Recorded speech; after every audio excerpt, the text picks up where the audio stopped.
من الطيبات وفضلناهم على كثير ممن خلقنا تفضيلا বনি আদম বড় দামি ঘোষণা কার?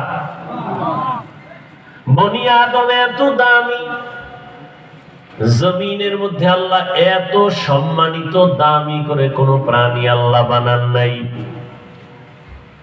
আগুনের সৃষ্টি জিনেরাও শ্রেষ্ঠ না, নূরের সৃষ্টি ফেরেশতারাও শ্রেষ্ঠ না, একমাত্র মাটির সৃষ্টি মানুষ আল্লাহর আদালতে বড় দামি।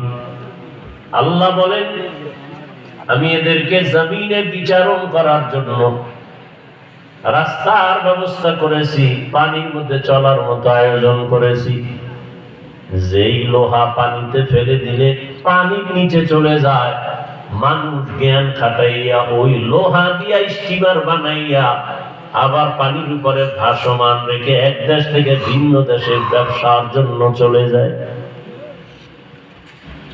সারা দুনিয়ার এক প্রান্ত হতে ভিন্ন প্রান্তে পানির উপরে লোহার তৈরি করা জাহাজগুলো মাল নিয়ে সারা দুনিয়ার থেকে এক প্রান্ত থেকে ভিন্ন প্রান্তে যায়। আল্লাহ বলেন, এটা আমি মানুষের সম্মানের জন্য করেছি। আমি আল্লাহ মানুষকে আবার জমিনে থাকার পরে সুন্দর পিওর খানার আয়োজন করেছি। মানুষের খানা আমি আল্লাহ দেই, গর্তের পিপিলিকার খানা আমি আল্লাহ দেই, জঙ্গলের হাজারো প্রাণীর খানাও আমি দেই, নদীর মধ্যে কোটি ধরনের প্রাণীর খানাও কে দেন।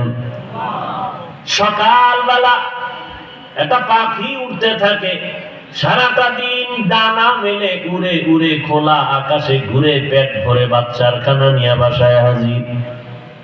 এর খানাটাও আল্লাহ দেন, মানুষের খানাও আল্লাহ দেন। তবে দুনিয়াতে যত প্রাণীর খানা আল্লাহ দিতেছেন, মানুষের খানার মতো পিওর খানা জমিনের কোন প্রাণীর আল্লাহ দেন না। মানুষের খানা এতটা পিওর, সুস্বাদু, শরীরের জন্য ভিটামিন,